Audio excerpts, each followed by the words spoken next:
There's a lot of people that play games these days, and each one of them spends hours and hours playing those games. And as composers, we've got this great opportunity to teach future generations about the music, affect their sensibilities.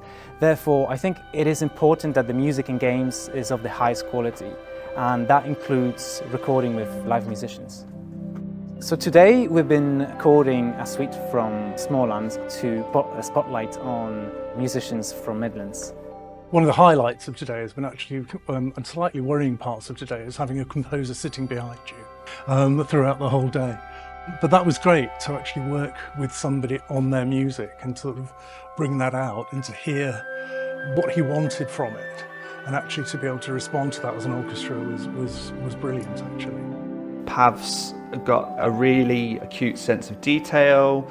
He's got a really attuned ear, so you know, he could pick out specifics in terms of any issues or things that are bugging him. He's not afraid to stand up and, you know, pick those things out and be assertive in a good way, so to get the best out of the project. That's what people want. It's the quality, it's the kind of flawless finish, and I think that's brilliant.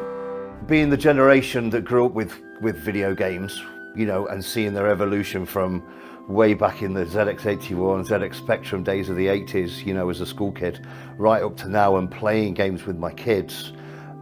Games are movies now. It's really great to be able to take it, and it's a real orchestra, to put into what is essentially a movie.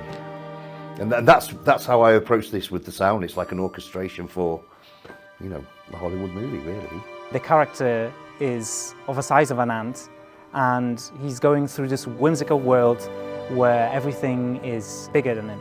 And I thought this project would benefit from a soundtrack that's really whimsical, almost neoclassical style.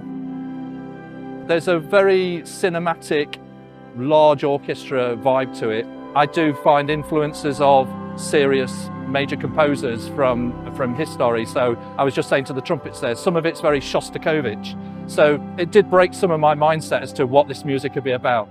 It has some very pastoral moments. It's the creation of tension and actually using the sound to create what's going on. I could hear nods to and nuances of Wagner in there. There's definitely some John Williams.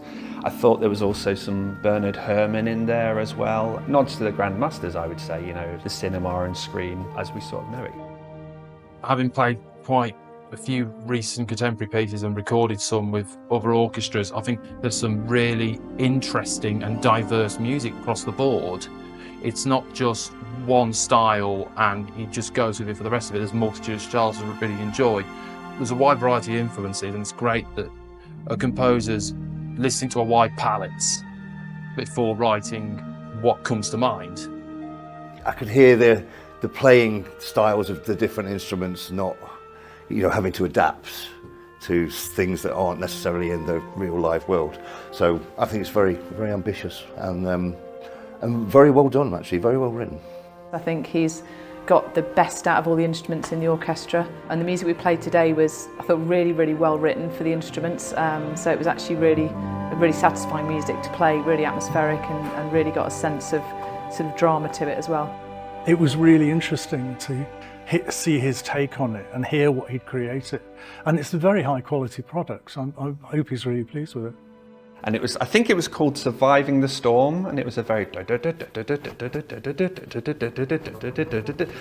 can't get out of my head now.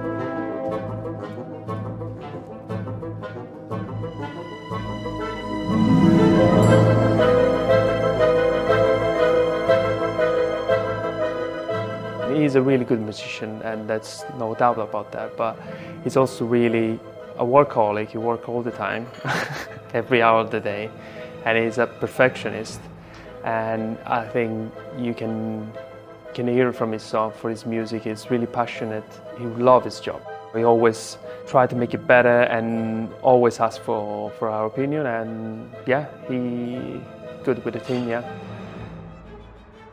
He's really pushing the boundaries here, and if he can make it work and incorporate it, and it brings work to people in the area, local area, because I believe it's all about being regional, you know, hats off to him.